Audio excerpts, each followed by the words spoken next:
Hey, can you hear me? I can hear you and I can see you. How are you, Vinny? Hey, good. I'm good. How are you? Everything How do is you good. pronounce your name? George? George? George. Like George. Yeah. Actually, the name comes in Portuguese, the name comes from the English George because there Oh, it was, does? yeah, because there was an English king, George. Oh, And yeah, King George.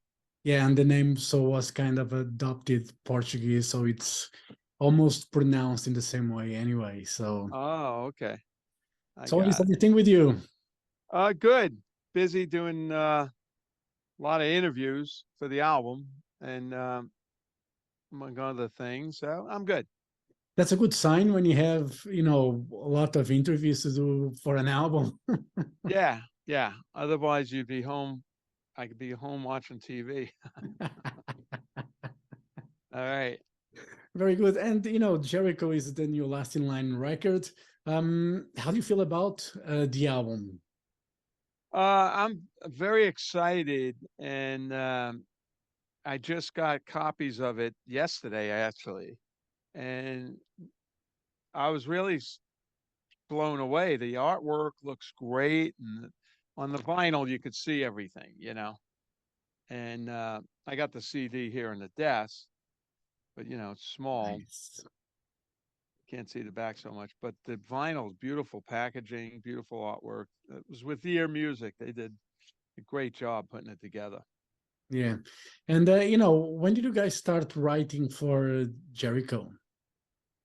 Well, we did some writing last year at different times. I think we started like in the summer, and we got together whenever we could because the main schedule is Viv's with Yeah. Def Leppard. I'm just trying to put my shoe back on. Okay, sorry about that. So the main schedule's with Def Leppard.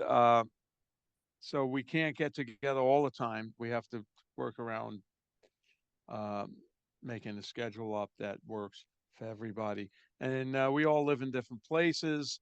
So we wound up getting together in Las Vegas last year at certain points. And we did three different versions of three different times we got together to put some ideas together for songs. And at the end of it, it took three times, about 4 days each, 5 days each, and we were able to come up with the songs and arrange them and demo them a little bit, and then we had enough stuff for the enough tunes for the album. So we Yeah, started last year, and we recorded it at the end of last year as well. cool. And when it comes for drums, how long does it normally take for you to put, lay the drum tracks for an album? Well, we're working together. We wrote everything in the same room, and when we record, we are in the same room as well. So um, So when we did two times we did it in the studio. We went in the studio, then we did each song accordingly, and maybe actually three times. And it doesn't take long. It just get warmed up and we play together. So it's like the whole band's playing.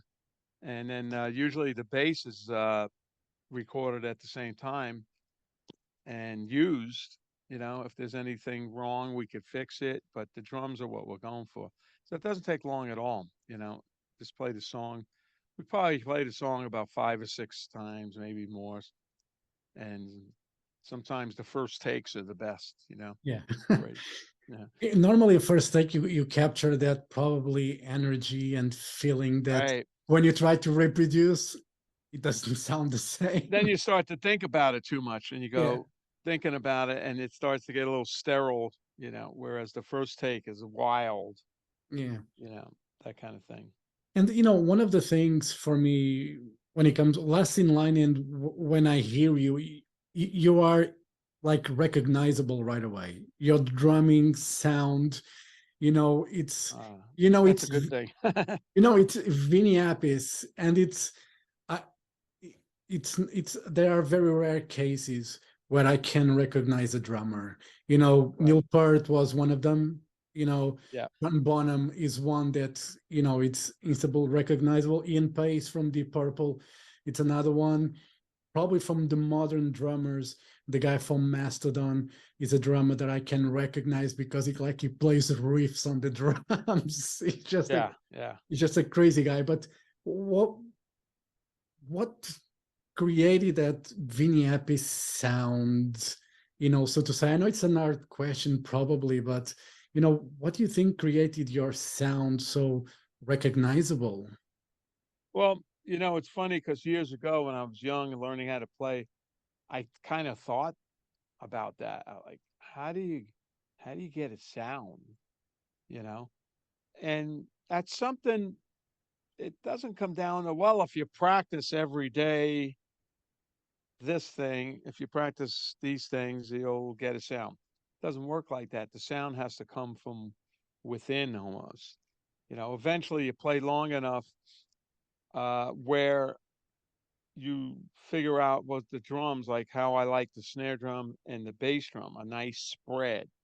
Snare drums on medium, high, bass drum big as can be, and then you start knowing your own sound. You go, this is what I like, so this is what I want to sound like. But it takes a while. It can't just, a lot of guys get drums and players and they don't tune them, they don't experiment with them. So you'll never get a sound like that. And then this recognizable thing is the way you play. Like Neil Peart plays a certain way where he does his fills. I play fills where normally you wouldn't play fills, and I don't do that on purpose. I do it because I feel it. I don't put a lot of fills in just because I should put a lot of fills. I feel that the way the song is, and I like to play in the song, not on top of the song. So I think after all these years in working with Sabbath and Dio and this man, it develops itself almost, Yeah. and and I play behind the beat more than a lot of drummers. So that could be all those elements that combine that make you hear it and you go, I think that's Vinny, Yeah. you know. But So that's a good thing. I'm happy about that yeah, because it's hard to do. I think it's much more human and less machine, because Yes. a lot of modern drummers, you could see that they're playing with a click or Yeah. metronome, whatever it is, they're playing it, and it's very mechanical. And Right. when I mention you and like Ian Pace or Neil Peart, as I mentioned, it's very much like a swing kind of a thing. You can Right. feel It it is. going with the music. Yes, you're right. Absolutely right. And you know, on all the Last in Line albums, including Jericho here, there's no click. Uh, Mob Rules, no click. Dehumanizer, no click. Devil You Know, different kind of album. That was written with a drum machine. I think Tony, I don't know who wrote everything, but it sounds like Tony did. But it was written and demoed on a drum machine. And then they played it for me, and I'm like, oh, okay. Whereas all the other albums, we were in a room together Yeah, writing this stuff. And then Mob Rules, Heaven, Hell, Holy Diver, Last Night, and all the Dio records, no click. And it does swing. You got to swing with the song. You can't just play because the click is on, yeah, and you got to play. And if you listen, the song breathes. Sometimes it's off yeah, a little, sometimes it moves forward, and sometimes I hear back I made a mistake. Excuse me. I played as a mistake. Went, oh, shit. And I listen. I go, you know what? That sounds good. Leave it in. yeah. And I leave some of that stuff in on some of these recordings. Um, so it's got personality and it swings. Exactly what you said. That's a good Yeah. description. Yeah, for me, I like, I'm old school when it comes, I was born in 75, grew up listening to the 80s and, back to the 70s. Beatles, Queen, that was the bands that started me and with Yeah. music. And, it was very organic, everything that was made, you know, now these days everything sounds so freaking perfect, that Yeah, right, exactly. like I I want know. I want to see where is the human, where is Yeah, human element, the soul. yeah, Soul's missing. yeah, And yeah, we like this album. We just played it together. No click. We didn't copy and paste something. Those are me playing the song all the way through, and the band. Well, Vivian puts guitars on, but that's normal. That's the way we always did it. yeah, And then you usually keep the bass, fix any things that are wrong with it, and then it the song breathes. Doesn't have to be like this all the time, yeah, And I do a lot of sessions here. This is my studio in my house, and I'll use a click only so there's reference, but I don't even hear the click. It's so natural anyway because yeah, I don't push it so much. I play behind the beat, but I'll hear it and it'll go off and a little bit and come back on, and so it's got some feel to it. yeah, But you're right, a lot of stuff is too perfect. It's like, oh my God. And then you go, look, it started at this tempo and it ended at this tempo. Yeah, yeah. because you're using a click. Do it without the click. Yeah, and I think that was one of the things from the bands. I'm not saying anything. I think there are great bands nowadays, but I think back in the day, the when the bands used to jam, even like live on stage, you know, and when we watch Rainbow or Dio, there was solos. There was like some improvisation, Right. space for improvisation, and these days it's very rare you see a band even Hmm. trying to go that way. A band that could jam. Yeah, Yeah. Well, when we play live, you know, I play everything different. Not everything. There's spots that I play totally different, whatever I feel. Or when we're supposed to stop, I'll keep going. And the band, okay, they follow me and make it improvisation, yeah, make it exciting. Um, you know, and we just did a rock camp, rock fantasy camp over the weekend in LA. And at the end, we got up and jammed, and we jammed A Little Help from My Friends, the Joe Cocker version, great yeah, song. And I started going, kept it nice, did all this nice stuff. And then at the end, we just started kicking ass. And then I went into double time. People weren't expecting it. People I'm playing with, there's all different people playing. They go, oh, wow, cool. Yeah. So that kind of stuff sparks the band, yeah, and I always do that. If I get up and jam somewhere and they go, hey, let's play a whole lot of love, I'll play it, but then I'll yeah. take it somewhere, because But I think if you want to hear the record, play the record. yeah, If you want to see this live, no matter what it is, then watch. but that's kind of the danger element that's missing these days from rock, in that Yeah, sense, where you would see, the energy of the band, because the drummer decided to speed up things a little bit, the band's trying to catch up, and that friction creates energy, and yeah, people get excited with that. yeah. And but these days, when you see a band, like when they play with a click track, and that happens a lot anyway. There's a lot of conversation about it. I don't want to go deep into that, but it seems like it's just too perfect to, Yeah. Generic, like yeah. is a good word. Generic. No, there's ways for the drummer to drive the band. You're playing, you go boom, boom, da, da, doon, doon, da. And as soon as you go ba, boom, ba, boom, ba, ba, da, da, boom, da, da, da, you can go faster and faster in the same tempo, pushing the band. So the drummer, if he's thinking, you can direct the band where you want to go.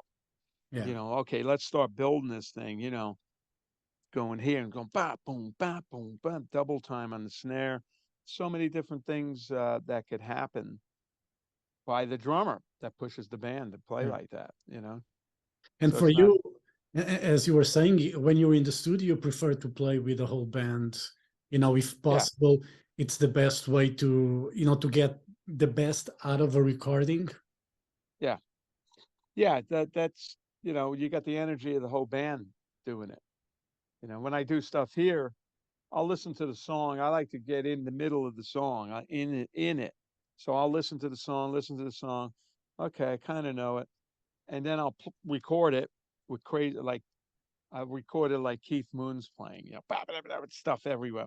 Then I'll listen back the next day, and I'll go, "That's good, but this is not good. This part's good. That's not going to work." And then build it around that, and then play it again and record it. You know, so it's sitting in there, you know, and then you know, sometimes it's just guitar, so I have to build it at the end somehow, even though the guitar is just playing the riff and stuff. And then when I send it back, they have to record to the drums. They follow me, Yeah. and it actually works, you know, that way. But with Last in Line, we do it in the studio as a band. Yeah.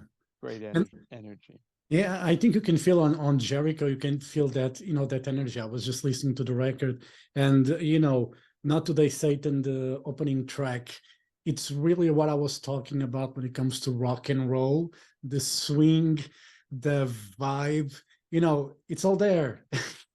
It's a really headbanger, you know, it's just your body won't stop when you're listening to that song. You need to, you know, do something Yeah. like Yeah, I mean, you know, we play together so well. We play so many gigs together, and Viv and I have a really good feel together, you know, because we played together a long time ago. Even though he's from another side of the world yeah, where he lived, and I'm from New York and Brooklyn. Same with Tony Iommi. He's from all the way in England and Birmingham, and I'm from Brooklyn. We had the same kind of feel that worked. It gelled together. It's really weird. So Viv and I play very, very well together. You know, he knows what I'm gonna do, and he knows how I play. So, and I know how he plays. So it's also with the combination of players. You know, yeah. I played with people, some bass players, where it just didn't lock in. Not anybody big or with the big bands, but Yeah. you know, in a session or one gig or something, it's like, oh, this is not locking in that well. You know, so. Chemistry is very important in a band. Yeah. You know, I think Yeah, with chemistry. everything, even in relationships, chemistry is important. Yeah, yeah, with girls, exactly. Good luck with that one. Either you have it or you don't. Yeah, yeah. I don't think you can anticipate the way women think as much as you can in music, you know, anticipate a fellow player. In the beginning, it's Wonderland, then it's Horrorland. Yeah. So that's more unpredictable than Yeah. this music. And you know, Unlike, obviously you played throughout the years with, you know, many musicians. Dio was like a big reference, and you know, helped you a lot, like with Black Sabbath as well. um with all those years, you know, back in the day, what was the best experience that you had when you played live? You know, what was, you know, the moment you realized, you know, okay, you know, I'm making it? well, you know, I started playing with my own band and Rick Derringer, and we opened for Aerosmith. Um, but we were the opener, you know. So when I joined Sabbath, all of a sudden playing all these arenas, and I thought, this is cool. This is like making it, but that wasn't my band. They were already popular and big. It wasn't a band I put together and all of a sudden went to arenas. Whereas Dio, we started me and Ronnie had a built-in following, of course, so it was a built-in level. But we were able to take it from there all the way up to the arenas and platinum records and stuff. Yeah. So that felt more like, you know, I never say I made it because Yeah. as you go up, you go down. You can only go down, and you know, and I'm not. My career wasn't in one band. Yeah. You know, my career wasn't like I wasn't in Aerosmith from the beginning, and 40 years later we're still together, and that's like our corporation, and Yeah. you're making a living from that. my career was like, whoa, we did up and down and up and again with Dio, Dio, Dio. So, but I had good opportunities, so I can't knock that. You know, I've Yeah. done a lot of stuff. So I never say, I think I made it. You know, I never say that. And watching. I say, I think you got to work again this year. Got to go out and make some money. Yeah, we always have to make some money. And I Yeah. watched the Dio documentary. I really enjoyed the documentary. I was bawling in the end. I got it. Yeah, yeah. So was a lot of people. You know, in Yeah, Hollywood at the premiere, they gave out little packet of tissues with Dio's picture on it, the logo and everything. And everybody was going, "Wow, what's this for?" And at the end, everybody was crying, you know, because it's sad. It's such a strong person as Ronnie in the bed and in his hospital gown, you know, yeah, looking sick. It was, you know, knowing he's going to die soon. You know, yeah, so it was really sad. yeah. Did you enjoy the way the documentary was put? Did you think Yeah. it did justice to the artist? Yeah. I think it was fantastic. Matter of fact, after the movie, I went up to Wendy Dio and I said, you know, what they did a great job. You know, very great production. They made it interesting. Yeah, They used some animation, some funny bits, and made it interesting yeah, rather than just a documentary. You know. yeah. And one of the I was lucky enough to watch Dio live, and but one of the sad things for me was Evan and Al was supposed to play Portugal in a festival. That was the year that Dio found out he was Time. sick. Yeah, Yes. and for me I was so looking forward to see Evan and Al because all the reviews from the live shows and everything, and when it really crushed me. Like I was so looking forward to see it. Well, you know, we were scheduled to go out, and then Ronnie came down with this cancer thing, and he started getting treatment, and we all thought this is Ronnie James Dio. He's such a strong personality, such a strong person that he'll pull through. Yeah, And he even called me so at some point, maybe it was in March, and said, "Hey Vin, I want to get together with me, you, and Geezer, and go to a rehearsal so I could start singing some things." Because Tony's in England, yeah, Geezer was living out here, and I said, "Yeah, that would be great. You know, we could all get back in the swing of things, and he could sing, and that would be great." And then we were scheduled to go on tour in June. yeah, So I thought, okay, but then it didn't turn out. It got his treatment wasn't working, and then it just went downhill, you know. And we thought, oh shit. Then yeah, Wendy called that you better come to the hospital because he's not going to make it. yeah, Oh my God, what a sad time. So yeah. On a better note, now with Last in Line, what are the touring plans? I know Viv is busy with Def Leppard throughout the summer. They're doing the European and the world tour with the Motley Crue. But after that, do you guys have any plans for live shows yet? yeah, we're going out next month in April. We got a show. It's like actually a album release party at the Hard Rock Cafe in Vegas on April 1st. We'll be there. We'll play. That's the first gig. And then we got a couple more gigs throughout the month. And then in September, we got a whole lot of gigs. There's probably 20 gigs or more in September. And then we just have to see what the schedule pans out to with Def Leppard if Yeah, Viv's available. And we'll try to put in some more shows as much as we can, you know. But they seem to be playing a lot. You know, they don't stop. They keep going and going and going. So we got to wait until the schedule opens up. yeah. And I remember I saw you guys when at Bloodstock in England when for the first record. It was a great show. You know, I was lucky enough to be there at Bloodstock, Oh see yeah. Last in Line, and you know, I want to see more. Yeah, yeah, yeah. I know everybody in Europe's going, when you gonna come back? When you come back?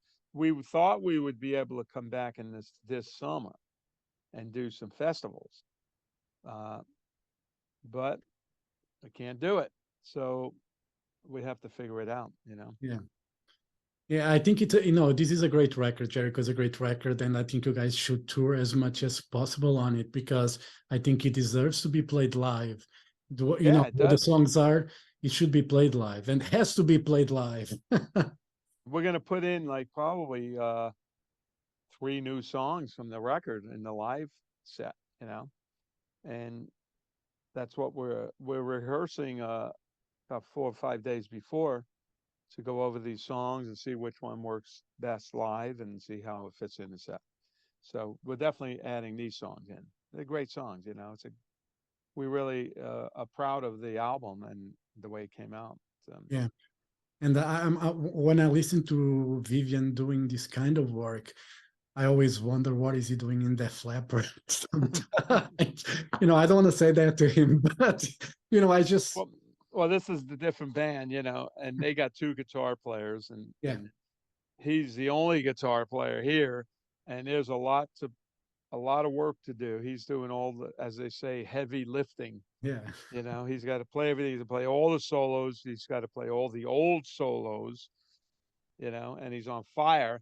So I think that's why he likes playing with this band, is because it's a challenge. You know, yeah. you're not just sitting. You know, relying on splitting the duties with another guitar player. So, Yeah, so that's the fun about it. You know, yeah. it's a different And kind of band. yeah, it is. Obviously, you know, I was just joking a bit, but you know, I No, I always know.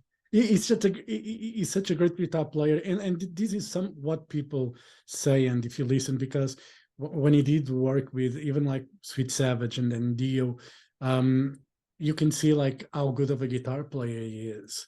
Oh yeah, he was a shredder, man. You know. And then you know, I love Def Leppard's, yeah, and you know, Phil Collen is a great guitar player, and I know Yes. it's very difficult when you have someone at that level, you know, to kind of shine as well, and it's not his band, so it was kind of feeling there in that band. But you know, I always go back to the Dio work he did and Last in Line, and I was like, fuck, the guy can play, you know, what is it? You Oh know? yeah.